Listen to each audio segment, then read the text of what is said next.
ओम शांति। पूर्व जन्म के कर्मों की सजा से बचने के लिए इन 5 कर्मों को जरूर करें। आज देखिए, जीवन में कई बार ऐसा देखने में आता है कि पूर्व जन्म के हिसाब किताब खत्म नहीं हो रहे हैं। कुछ ना कुछ जीवन में प्रॉब्लम चलती ही रहती है। अब पूर्व जन्म का है कैसे पता चलता है कि जब इस जन्म में तो अभी कुछ ऐसा नया कर्म बनाया नहीं है, कोई ऐसा कर्म किया नहीं है, उसके बावजूद भी कोई ना कोई प्रॉब्लम लाइफ में चल रही है। जैसे कई लोग हैं, कितने लोगों के कॉल आए हैं, कितने लोग कहते हैं जैसे जॉब के लिए परेशान हैं। कई लोग ऐसे हैं कि जो बहुत माने शुरू से ही पाठ पूजा करते हैं और अभी उनकी एज जो हुई है ऐसे 25 से 30 के बीच में है, 25 से 30 या 35 तक भी हैं। तो ऐसे बहुत लोग कहते हैं कि अभी तो हम जन्म से ही अच्छे पूजा पाठ करते हैं, भगवान को मानते हैं, भगवान में विश्वास रखते हैं, श्रद्धा रखते हैं, सब कुछ करते हैं और पढ़ाई भी कर रहे हैं, मेहनत भी कर रहे हैं, उसके बाद भी हमारा सिलेक्शन नहीं हो पा रहा है। ऐसे बहुत लोग हैं जिनने कहा है और सिलेक्शन रुका है मात्र कितने से 1 नंबर से, सिर्फ 1 नंबर से रुक गया है, किसी का 2 नंबर से रुक गया, किसी का 1.5 नंबर से 1.5 से रुक गया है। ऐसे ऐसे लोग हैं। अब उन्होंने मेहनत भी की है और मेहनत करने के बाद भी इतना सा माना 1 अंक या 2 अंक से रुक गए हैं तो बहुत टेंशन होती है, परेशानी होती है, उन लोगों को बहुत दुख होता है कि आखिर ऐसा क्यों हो रहा है हमारे साथ। और बचपन से ही पूजा पाठ कर रहे हैं, सब कुछ कर रहे हैं, कोई गलत कर्म नहीं किया है। तो जब इतना सब कुछ कर रहे हैं उसके बाद भी लाइफ में अगर कोई स्ट्रगल, कोई परेशानी, कोई प्रॉब्लम अगर चल रही है तो ज़रूर कुछ ना कुछ पूर्व जन्म का हिसाब किताब है, उसके कारण ही आपकी लाइफ में प्रॉब्लम है। और उन्हीं लोगों ने, एक बहन थी वो बताती हैं, उन्होंने कहा कि मेरे साथ जो पढ़ने वाले थे, उनकी जो फ्रेंड्स थीं, जो सहेलियां थीं, तो उन सब का बड़ी अच्छे से लाइफ चल रही है, उनकी जॉब भी लग गई है और वो कभी मंदिर नहीं जाते हैं, कभी मंदिर नहीं गए हैं, कभी पाठ पूजा नहीं किया है, कुछ नहीं किया है, उनका इन चीज़ों में कोई इंटरेस्ट नहीं है, फिर भी उनकी लाइफ बढ़िया चल रही है, अच्छी सी जो जॉब चाहते थे वो जॉब में लग गई है। सब कुछ ऐसा 3-4 लोगों ने बताया है। लेकिन जो सब कुछ करते हैं, भगवान में विश्वास रखते हैं, पाठ पूजा करते हैं, उनके बावजूद भी उनकी लाइफ में ऐसा चल रहा है कि जॉब भी नहीं मिल रही है और लाइफ में बहुत सारी ऐसी प्रॉब्लम चल रही है।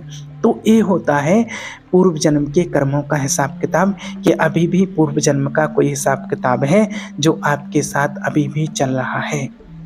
तो उससे हम कैसे बच सकते हैं वो आज जानेंगे। पूर्व जन्म के हिसाब किताब ख़त्म नहीं हो रहे हैं, बार बार वो हमारे सामने लौट करके आ जाते हैं।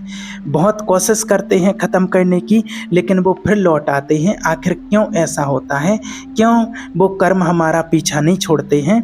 बहुत सारे लोग ऐसा सोचते हैं कि हमने पूर्व जन्म में क्या किया है वो मुझे नहीं पता, लेकिन उसकी सज़ा मुझे इस जन्म में क्यों मिल रही है। तो आप सोचिए कि कई लोग ऐसा कहते हैं ना कि पिछले जन्म में हुआ था तो उसी जन्म में वो कर्मों की सज़ा मिल जाना चाहिए था, इस जन्म में वो सज़ा क्यों मिल रही है।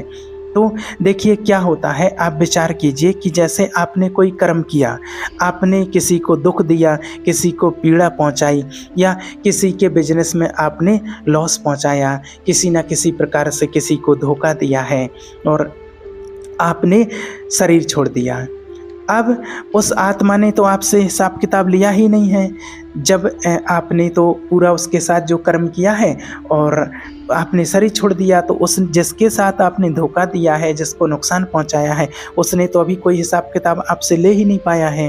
तो जब आप अगला जन्म लेंगे तो वो आत्मा उसी हिसाब किताब के साथ खड़ी हो जाएगी आपके साथ हिसाब किताब लेने, क्योंकि शरीर जो छोड़ा है, तो जो मृत्यु हुई है वो शरीर की हुई है, आत्मा की नहीं हुई है। आत्मा ने तो जो कर्म किया है वो अपना कर्म लेकर के आत्मा जाएगी और अगली जगह जहाँ जन्म होगा और उसी व्यक्ति के इर्द गिर्द आप जन्म लेंगे। आपकी आत्मा में हिसाब किताब रिकॉर्ड है और उसी के आसपास आप जन्म लेंगे और आपका हिसाब किताब चुकतू हो सके इसलिए। अब कई बार आपने देखा होगा कि बच्चा जन्म लेते ही बहुत सारे पैसे लगाना शुरू कर देता है, हॉस्पिटल में ही जन्म होता है और बच तो जाता है कई बार, लेकिन बीमारियां बार बार उसका साथ नहीं छोड़ती हैं।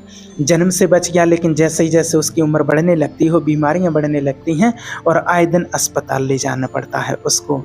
कई बार माता पिता तंग हो जाते हैं और कई बार आपने देखा होगा माता पिता क्या कहते हैं कि हम सारी प्रॉपर्टी लगा सकते हैं, प्रॉपर्टी भी बेच देंगे, डॉक्टर से कहते हैं, लेकिन आप हमारे बच्चे को बचा लीजिए।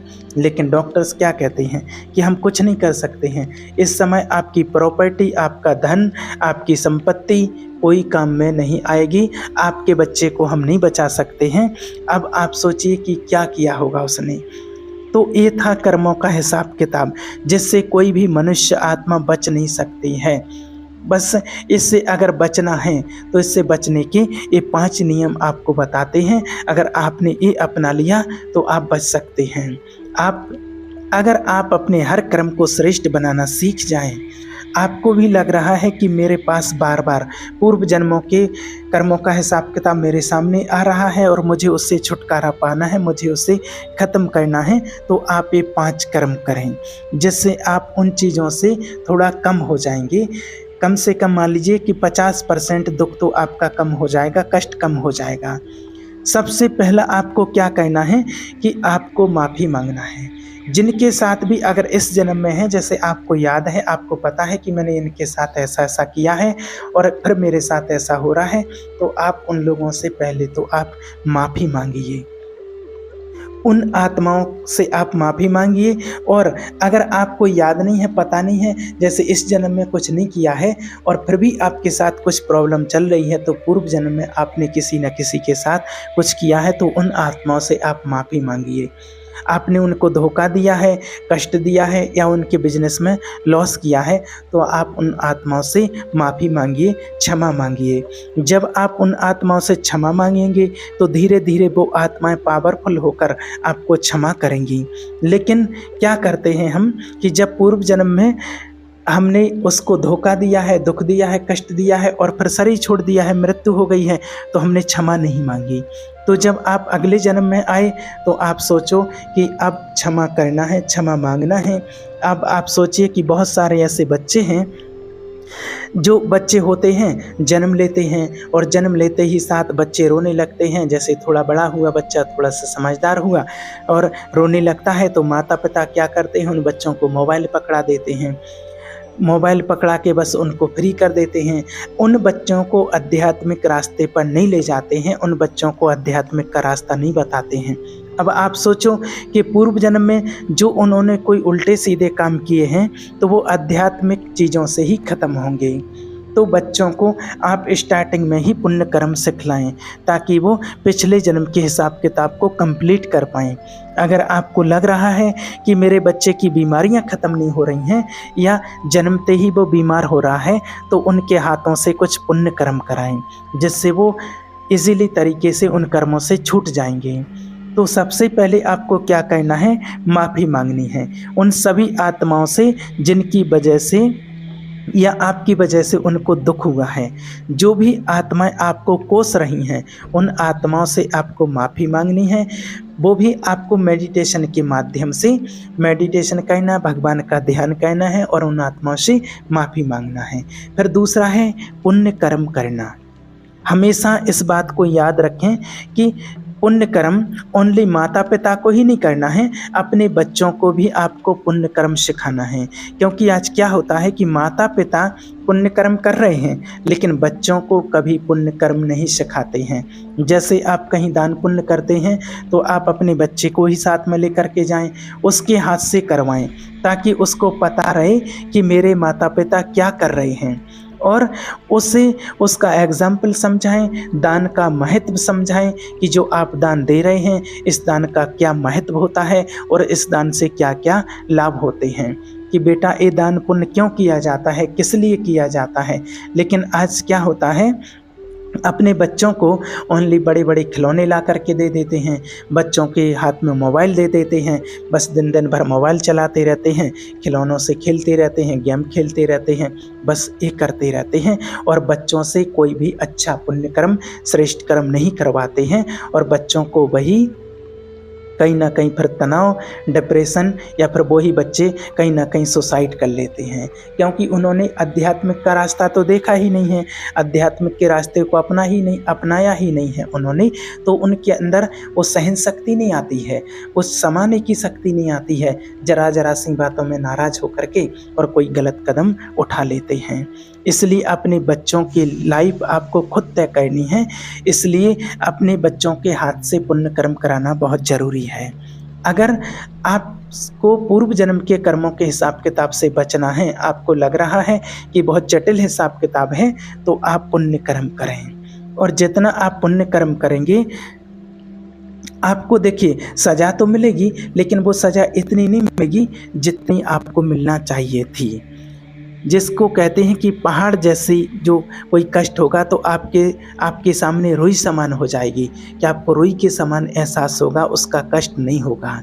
कई बार आपने देखा होगा कि कई बार कहीं हम गिर जाते हैं या फिर कोई और गिर जाता है, तो थोड़ी सी चोट हमें लग जाती है तो हम क्या कहते हैं कि बड़ी विकराल चोट लगनी थी, कोई बड़ी आपदा आई थी, लेकिन हम बच गए हैं। कई बार ऐसा भी देखा गया है कि मान लीजिए कई बार कहीं एक्सीडेंट होता है, और कहीं एक्सीडेंट हुआ है, बड़ा हादसा हुआ है एक्सीडेंट का, और कहीं थोड़ी सी ही चोट लगी है। वो चोट थोड़ी सी क्यों लगी है, लगनी तो बहुत बड़ी थी। सब लोग वहाँ पर खड़े होते हैं तो क्या बोलते हैं, करे इनका तो बचना मुश्किल था, कि जिस प्रकार से हुआ था उस प्रकार से तो बहुत बड़ा हादसा हो सकता था, लेकिन वो चोट रुई के समान लगी। क्यों? क्योंकि वहाँ आपके पुण्य कर्म आगे आ जाते हैं। ये आपने देखा होगा, आपके जीवन में, आपकी लाइफ में ऐसी घटनाएं घटी होंगी, आपने देखी होंगी। और अभी कुछ दिन 4-5 दिन पहले की बात है, यहाँ पर एक एक्सीडेंट हुआ, तो उसमें देखा गया कि एक माना ट्रैक्टर से बाइक टकराई, और वो ट्रैक्टर पूरा बाइक के ऊपर जैसे चढ़ गया, लेकिन उस पर दोनों पति पत्नी बैठे थे और बच्चा बैठा था उनका छोटा।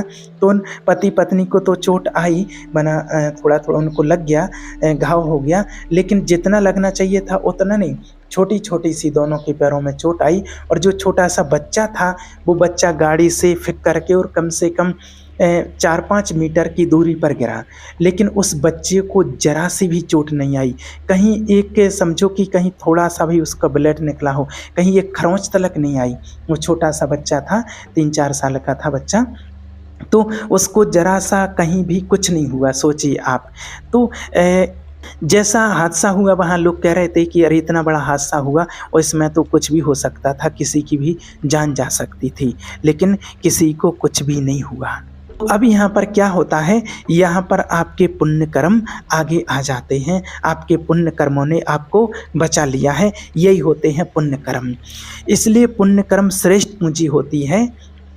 उसके बाद आपको पहले तो माफ़ी मांगनी है, दूसरा पुण्य कर्म करना है, तीसरा आपको दान करना है।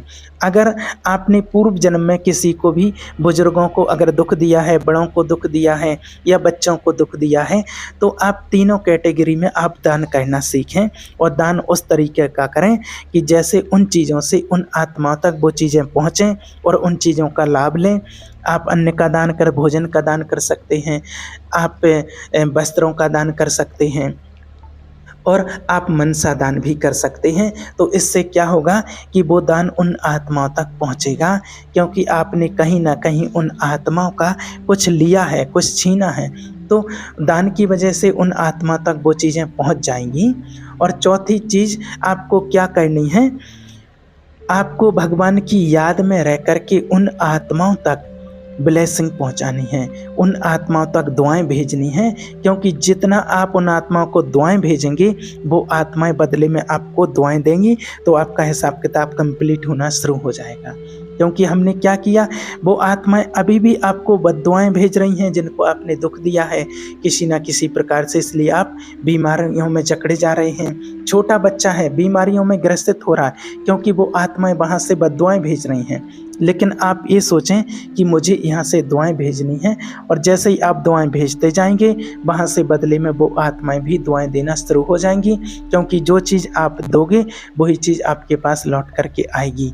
तो दुआएं देना आप शुरू करें।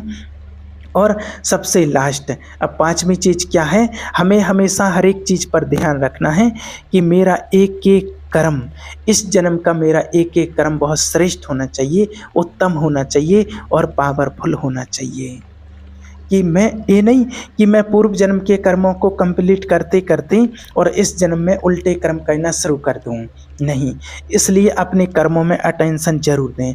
हर कर्म की धारा को समझें, हर कर्म के चरित्र को समझें, हर कर्म के सिद्धांत को समझें कि हर कर्म में कुछ न कुछ राज ज़रूर छिपा हुआ होता है।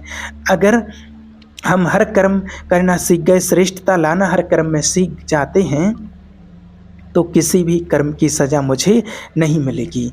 अगर वो पूर्व जन्म के कर्म भी लौट कर के आ रहे हैं, तो कहीं न कहीं मैंने उन चीज़ों को नज़रअंदाज किया है।